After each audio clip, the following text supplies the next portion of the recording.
What is up, guys? Welcome yourselves to the channel. It's Quinn aka Presidentq, and today we're going to be having a game of Matrix, the former champions versus the up-and-coming Fallen. It's going to be a crazy match for you guys. I'm going to do it in a more ESPN fast-paced style, only showing you the pivotal plays and the pivotal pushes and stuff. And I apologize to Lilith, 2 Tryhard Ray, and Dale. I couldn't get your audio included. It got super distorted while I was recording. I didn't even realize it until I started editing this.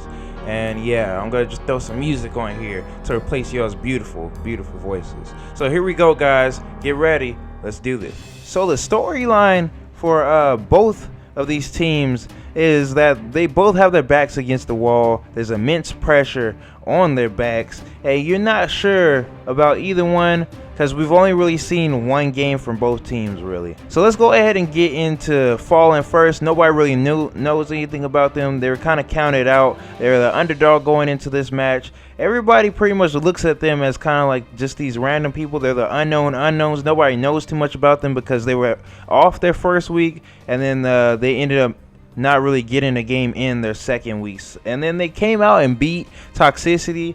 But a lot of teams have been beating Toxicity. Of course, not the way they beat them. They beat them in a very convincing fashion. But some people called it a fluke. Not everybody thought that they were going to come out the gates and hit them hard and take the first point against Matrix right off the bat. And, you know, that's crazy just seeing, hey, they have this kind of momentum. I guess the momentum from their last game carried over. They had that confidence. And it shows. It shows on them. And the storyline for Matrix is that their backs are also against the walls because the former champs actually find themselves out of even contention for the title if they lose this game. So one more loss on their resume and they are done for the season. Does that even make sense? Whatever. And it's funny because freaking I believe everybody was pretty much rooting for Matrix this game, including my co-commentator Lilith. Shout out to her, by the way. She was just the biggest cheerleader for her team. I love seeing that kind of positivity within teammates. It almost made me, the bad guy, want to change my mind and start rooting for Matrix. But of course I went unbiased and I looked at both teams for the way they were. Now both teams are powerhouses within the Blackwatch division. They're known to really capitalize off their initial pushes, and it showed a lot in this whole match. Like between them in every single game, you could see that their first push was just ridiculously strong. But of course, being two great teams, they held each other down for a long time. They were very good at milking the clock. That's something you didn't see too much. And for both teams, it was kind of amazing watching them because they just seemed so perfect. They weren't perfectly matched for each other, but they were perfect individually as teams because you had great supports on both sides, great DPS, great tanks, and it just kind of like you didn't want to see either one win because they're both so good. And Fallen ends up grinding out in a super duper long team fight. These team fights between these two teams were ridiculous. Fallen ends out resiliencing Matrix, and they end up pulling off the victory, or I should say the round win. They end up getting the round underneath Matrix.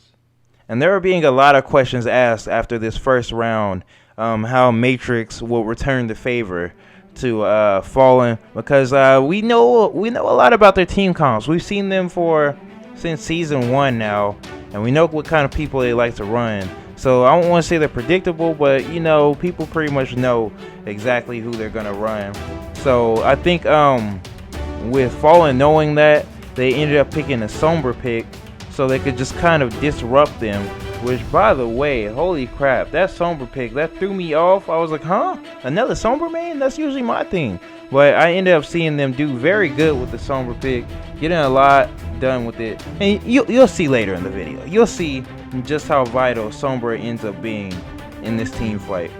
A lot of people don't usually pick her on defense, and for Fallen to take that risk and be that confident in their teammates to say, okay, yeah, you could definitely pick up Sombra and, you know, do some work with it. We trust you to do that. That shows a lot in them. And of course, Matrix ends up coming in, just smacking him in the mouth. And most of the game, they were actually out-aggressing Fallen. Like, they were just high-octane attack, in your face, punch you in the mouth, Mike Tyson, back in 1990, and it was amazing to watch because you don't usually see attacks just be so relentless, but Matrix is so good at it. Now, a lot of teams just don't know how to react once they get staggered like that. And there are a lot of ultimates being blasted around, as you can see. Both Genjis just doing amazing across the board. But you gotta give credit where credit's due also to the supports. They're doing a great job between people like Combo and Mofo, man. It's kind of like it's a little contest going on between the supports in this match. Just seeing who could get the more valuable ultimates out. Even Mello on his Zenyatta was doing some work. In fact, later in this footage, you're gonna see him really going in. He catches fire like a mofo. Get it? Pun intended. And one thing I love about Matrix is their aggression and their relentlessness. It's like they do not pull back any punches. They keep going at you. They don't give you any time to breathe. And as you can see, falling on the defense, so they thought it was over, but it's not over till it's over, baby. When you're going against Team Matrix, they were not giving them any time to regroup, any time to get back together, any time to plan anything on this first point in Temple of Anubis. And after a while, it was just kind of, you could see it wearing on Fallen, and they ended up having to let the point go. And for the attacker side for Team Matrix, it was getting a little crazy. I mean, they were doing very well individually, just not quite as a team. If you were watching on the stream, it was kind of like, okay, you see him going off, and you see him going off, but then she's cold, he's cold. You know, they weren't all on the same page, and in a team game like this, you all got to kind of be hot or nobody's hot. I mean, unless you got Lil Rich on your team, you know what I'm saying? The dude across the board for the whole game was just getting pick after pick consistently. And it was like, goodness gracious. And there we go. This is what I was telling you guys about. Mello on his Zenyatta just doing work on these jerks. He was doing freaking very well for the second attack. And it was crazy because they were milking the clock like crazy. I'm talking about Fallen. And you thought that every time you thought it was over, every time you thought the team fight was over and done with, they find a way to come back and make the team fight go on even longer. And I was like, holy crap, focus them down, man. And I'm pretty sure Matrix was trying to focus them down, but man, they were doing a good job of being annoying on the Fallen side on their defense. I understand that spawn advantage for Temple of Anubis can be a B word to deal with, but it ended up just proving like it was way too much for them to deal with, and Matrix just really couldn't end up pulling it off. They ended up actually just getting snowballed over on this final attack with the Sombra just doing too well, the Tracer doing too well, the tanks staying alive, the Mei stalling out the point. It was just too many different things for them to deal with. And at the end of the day, they ended up getting crushed underneath the weight on the first time, for the first time in a while in Anubis, which is amazing. So Fallen ends up taking the game one, and the drama continues. All right, let's check out the play, the big play from the big man, Lil Rich. Let's see what he does in this next play.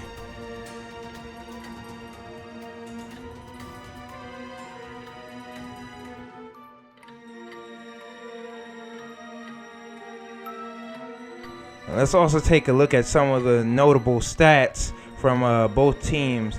And like I said, this was a grinding match, and you can tell by the stats.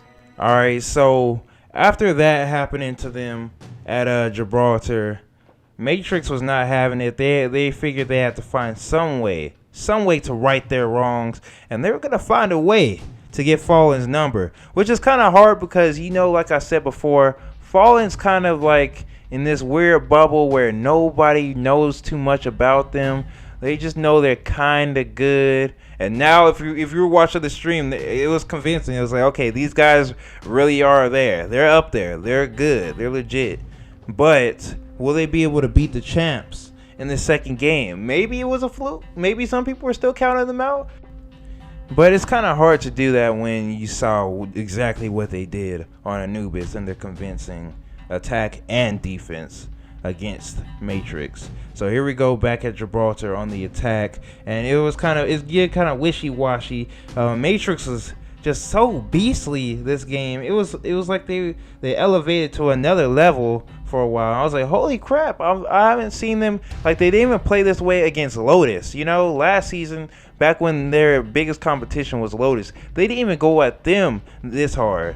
And it was amazing just seeing both teams just kind of go at it crazy. And like I said before at the beginning of the video, these attacks, they on the first point especially, they made it look easy on both sides. And I was like, goodness gracious, okay, so I guess the first point is just free for everybody. Like, we just giving it away free money, all right. But it's not either team's fault. It's just these first points are really hard to defend sometimes, you know. The spawn advantages and the positioning that you have to take, and you're always on your heels. So it's kind of understandable why they were getting pushed back so hard. And following on the defense, they kind of ran a weird, unorthodox team comp, especially with the Orisa. And they were doing the triple tank, which I still like to this day. I hated it during season. After a while, I kind of grew some appreciation for it. A big thing me and Lilith were talking about during the game was Lil Rich and his Roadhog. It seems like Fallen really did their homework on Lil Rich. They knew he was going to be a problem. I think they said going into it, they knew he was going to be a problem. And they knew he was somebody they were going to have to deal with. Tinkerbell thrown in there too, because her ultimates with Diva are just amazing. It's very difficult to deal with somebody who throws the ultimate up in the air as Diva the way she does. And me and Lilith were saying that with the new Roadhog hooks, how big is it gonna change his playstyle? Because he's gonna be going towards more of a team-oriented playstyle. If you guys watch my Patch Notes video, you know how I really feel about Roadhog in general. Roadhogs in general, the playstyle, just the way it works in like team comps, and just, you know, just characters like that in general. I never really liked characters that could solo carry by themselves while the rest of the people have to play around that one solo carry character. Like, that's not really fair, you know? It's like nobody wants to sit back and be carried. You want it to be a team effort when you win, regardless of what you say. But Roadhog, like I said, Lil Rich on his Roadhog just doing work like crazy. And as you can see, it was just kind of like both teams were going at each other's throat. And it was cool to watch them, you know, fight for the high ground. Some fights going on the low ground. Two flankers going at each other. The fights were all over the place. Ultimates getting chucked. Some getting whiffed. I saw a lot of Diva ults getting whiffed on the side of Fallen. But, you know, stuff like that happens. You can't always nail them. I know I certainly can't. So I can't hate on it. One thing that really got a lot of value was the Genji ultimates. Like, they were getting so much value on both sides. Same for the Tracer ultimates. It was kind of like, wow, the best Tracer I know of is Tai from Team Clover. But hey, I mean, Fallen showing that they have a couple of flankers that can definitely compete at that level also. And it was amazing to watch, just see some great Overwatch across the board. In both of these, in this game and in the Anubis game, there was some great Overwatch to see here. And I just love watching just how both teams stay coordinated. They don't give up any ground, really. They just kind of go at each other's throats. But it really came down to the ultimates, because the teams were so good. That was the only way to find a flaw or find a crack in the system. You had to use your ultimate to try to take them out and win the team fight. Either that or get somebody out of position just for like maybe 3 seconds. That's all you really needed. And it was these little small windows that you saw that would cause them to lose the push. Like right there where Genji ends up getting slept on the Matrix side. He ends up losing his ultimate. And it was stuff like that. Like, if you lose an ultimate, you could possibly lose the game.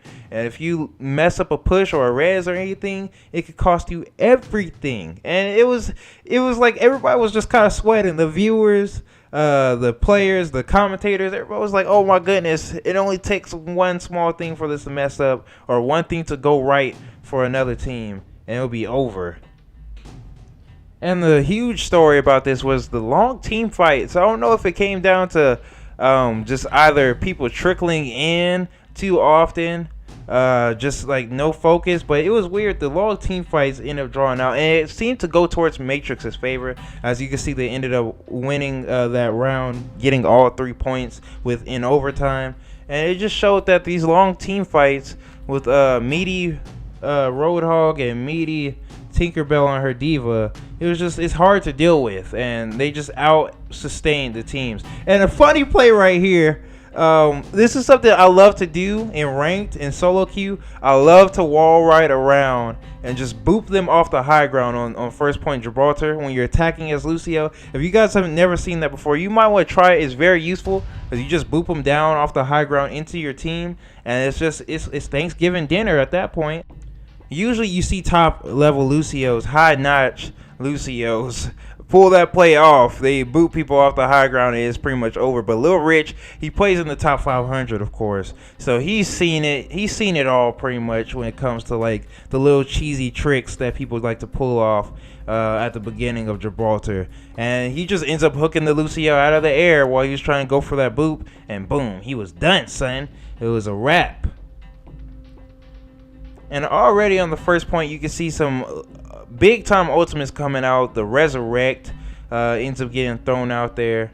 I believe some Diva ults were thrown earlier too. It was crazy just seeing them get stuck before the hole even got through. And Matrix on this defense, they knew how to play it so well on this first point.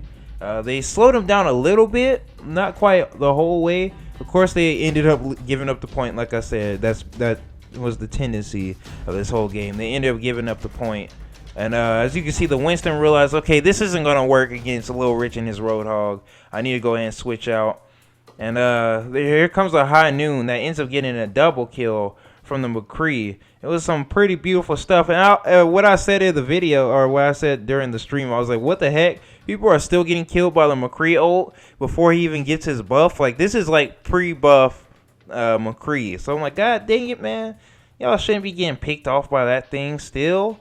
That's old school, dog. That's old school. You should know to get out the way. But then again, it seems like McCree is a very good pick to do against Matrix because they don't really pick like Orisas or Reinhardts or really. I mean, they had a Winston, but they don't really have a Winston player like that. But just no real big barriers to stop the McCree ult. Ends up biting them in the booty cheeks at the end. I mean, they had Tink in the Diva, but she could only do so much. She could only fly up so far and try to block up the McCree ult without getting punished. So it's understandable, but their team comp wasn't built to really beat them. And as you can see, already on the first point, it ends up going to overtime, and which is weird because it didn't look like they were losing like that. They weren't really losing that many team fights, if any. It was just very long team fights. Like I said, they ended up milking the clock. A bunch of ultimates come out, like Graviton, Rez, all that crazy stuff. The Tracer Bomb gets a crazy amount of value. I don't know what you call that, like luck, but 3 people all being clumped up like that and getting killed by the Tracer Bomb is huge for your team. And that's what you want to see from your DPS. And there's so many just great flankers, like I said, in this season, and the flanker meta, it's ridiculous. It's crazy seeing how strong it is. One thing I feel like I didn't see from both sides is a Hanzo, somebody who's actually kind of meta right now. I didn't see any like Hanzo Graviton kind of combos, which I'm used to seeing in ranked, but nobody really whipped it out this time around. And I guess it's because like both teams had their kind of team comps that they like, their go-to team comps that they know are always gonna be reliable. And picking somebody like Hanzo, if you don't know how to play Hanzo like that, just wouldn't be worth it. And if you notice, like, if you're watching Tinkerbell, one of the star players of Matrix, a lot of people were getting on her about her aggression, which I'm kind of, I don't know, I'm conflicted because she was playing very aggressive, even overly aggressive at times, but I like that on my team. Like, I want a teammate like that on my, in my lane, where they're not afraid to go in there and punch them in the mouth, and the rest of the team's gonna follow up with them. I don't really like teammates that are playing passive or in the back. I mean, of course, sometimes that's the smarter way to go about things. But when you got a player like Tink on your team, it's kind of hard to not, give her the green light to go in there and do what she does best, because she's legit. she is one of the best divas out here in the Amino League, if not the best diva. And you know, it's kind of I don't know. I was like, yo, I like the way she's playing, but a lot of people didn't like that play style. They felt like she was overdoing it, and maybe she could have toned it down a little bit. But I'm not really sure if I agree or not, because sometimes your team just has to be there with you when you make those super aggressive plays. You know what I mean? So back to the gameplay. Matrix with the just super aggressive, like what they did on the attack, they brought it back on the defense, and they just beat the hell out of Fallen. I was like, oh my goodness, I was not expecting this. And they just completely team wiped them on the last push, and they end up taking the whole game of Gibraltar. And I was like, wow, okay, they only took 1 point on them. So this is getting interesting. Now we're going to round 3. You usually don't see that many round 3s, or I shouldn't say round 3, game 3s in the Amino League, especially not this season. There's been a bunch of just 2-0 people, you know, and Matrix, they're going at people, and this is the second time we've seen them go to game 3. But will they be clutch enough, unlike last time, to pull it off and get the victory, get the dub, baby? And of course, here's the traits I was telling you about, just doing work, getting the play of the game, earning it too. And actually, they subbed in this tracer. Like, the tracer wasn't even there in the first place. They added them because I guess somebody had to go. So, alright, here we are at Hollywood, switching over. This is game 3, baby. And it looks like we have Small Jew and the Zarya and Lil Rich on the Roadhog once again, and they're on the defense here at Hollywood. And Hollywood's such a weird map. You can run so many different comps here. One very underrated one that I mentioned was the Symmetra Torb combo. It counters dive well, it counters death ball pretty well, and just not a lot of people know how to deal with it here, especially if your Torbjorn's really good and he gets his armor packs and all that stuff. It's very hard to deal with. But as you can see, they ran with some somewhat standard comps. I don't want to say solo QE, but they're kind of solo Q-ish comps, especially on the Matrix side. But it ends up working because it's all about getting picks with their team. Like, they're all about kills. And honestly, like, that's one of those duh moments. Like, yeah, of course you want a team that's very kill oriented, but when you go against a team like Fallen, their pace is a little bit different from Matrix. So when you can't get kills as fast as you want to, it can start to wear on your team, and especially your team comp, depending on how it's designed when it comes to like stuff like sustain and barriers and ult charge and all that. It starts all adding up over time, and you'll see that in this game with both teams, just like the way they chose their comps and the way they synergize with each other. And you see that the way Fallen kind of put their team comp together is kind of like a death ball with a flanker, and it ends up pretty much working for them, working right into their hands. They ended up pulling off the point. Matrix tried to send a couple people in there to stall, but you can't really stall on first point Hollywood unless you have like either a res or you have a freaking, I don't know, some kind of ultimate that can really stall at the point, like a Mayo. And if you don't have any of that, don't send your Lucio and Genji and all of them in there to die, because then you're just feeding. But they ended up doing it, and Fallen just kind of capitalizes on it, takes control, and gets the point. So point 2 for Fallen. It kind of looks tough, but it's weird. It looks tough, but they make it look easy at the same time when it comes to pushing that payload on this point. They do all the right things pretty much. They fight for the high ground. They fight for the corners. They take over like big health pack spots. They stay unified as a team. They don't get spread out too much. And it was kind of hard because you have all these flanker like players like Lil Rich, as you can see, getting punished for trying to go on that flank and trying to stay back to get, you know, a cheesy hook. They end up getting punished for that because their team is just so balled up, and they're doing it perfect. Like, when you hear death ball, this is like super death ball. Like, this is like pro level death ball. that everybody isn't usually, I guess normal players, casual players aren't accustomed to seeing. But this is how you run it, and they're running it the right way. They're running it nearly perfectly on this second point, which is weird because from solo queue even to esports, the second point isn't that easy to get. Like, most people don't usually get it that easy.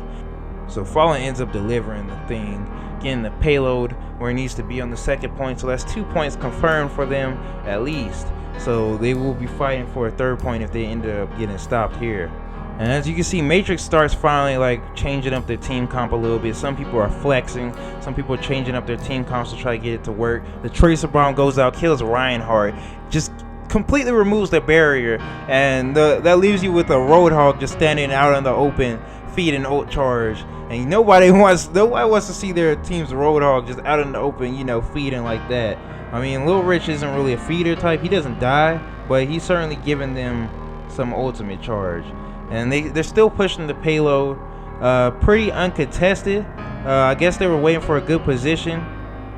And you see that Matrix whips out the Reaper, so they're a very brawly, in-your-face kind of team comp, but they're still kind of like not really confronting them, which is kind of weird. You know, you think like with a team comp like that, you'd be up in their face all day. And there goes the Transcendence getting thrown out there.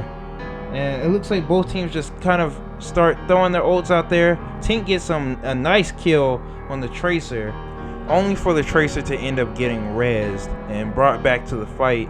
And one thing, if you're an up-and-coming Mercy player, watching this really helps because they do a lot of solo rezzes from both sides, just to bring their team, like a lot of solo and double rezzes to bring their team back into the fight. Sometimes you don't always need those big team rezzes to win the fight. Sometimes you just need to bring back one key player or one player that has their ultimate, and it could change the whole dynamic of the fight.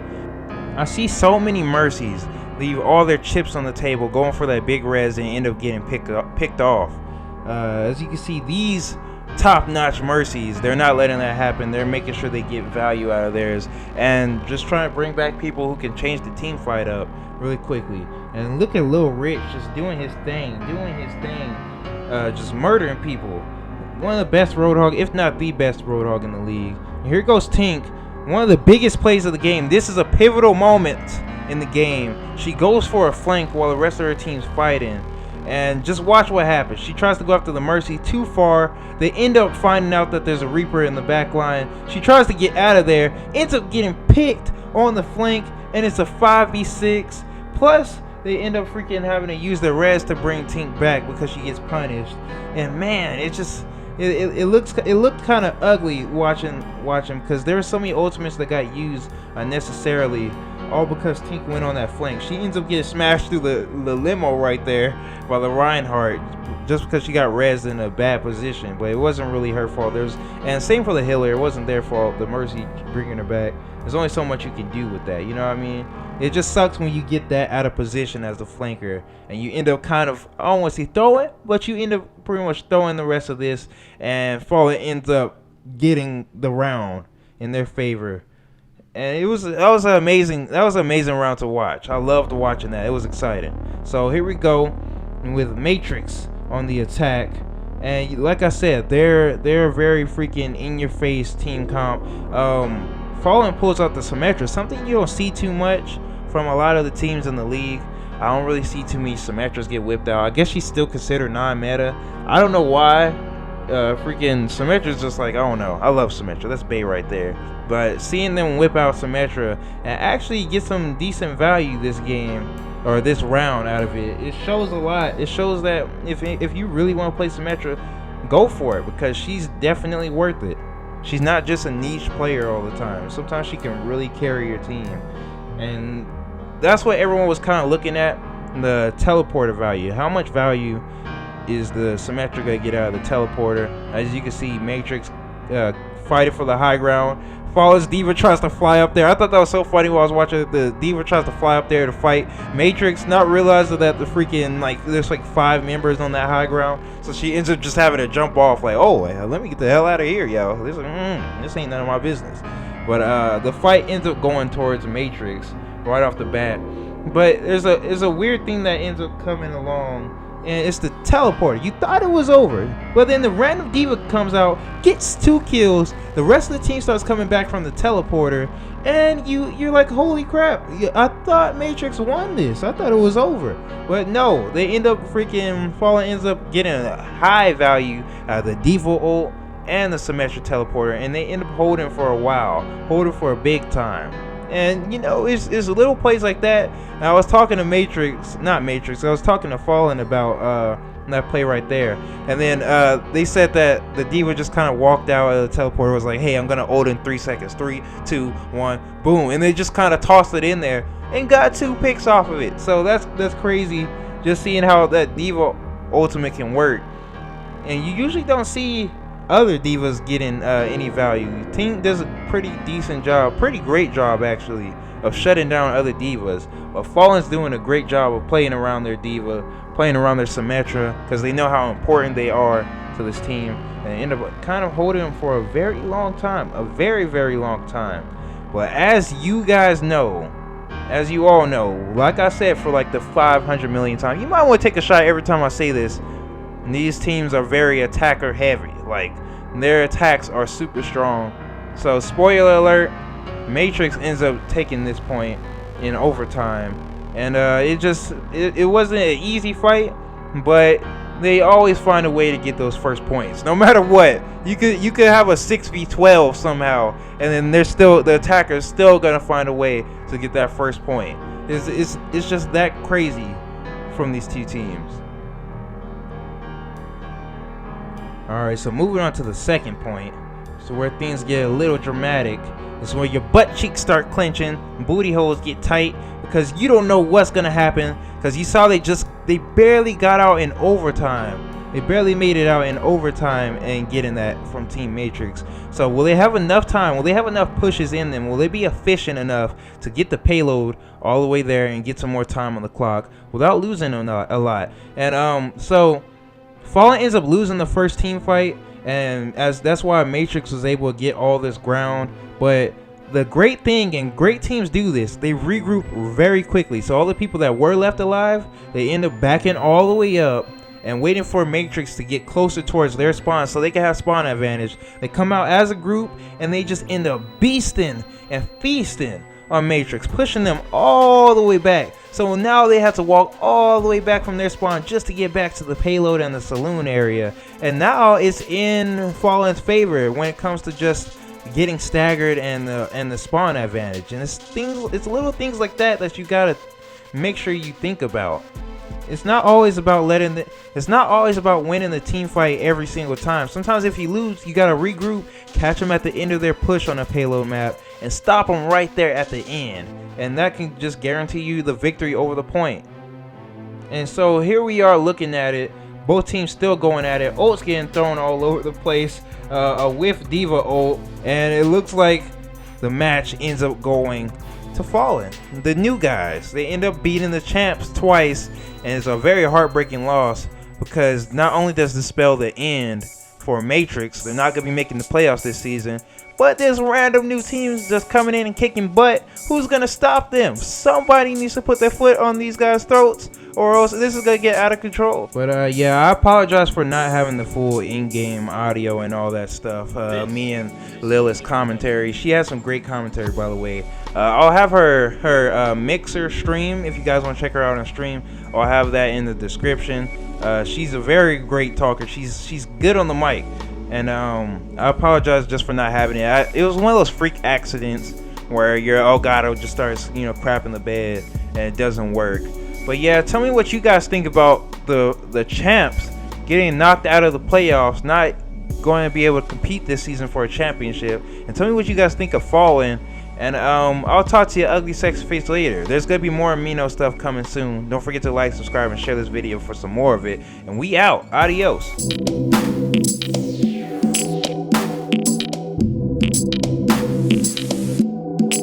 Oh, let's break it.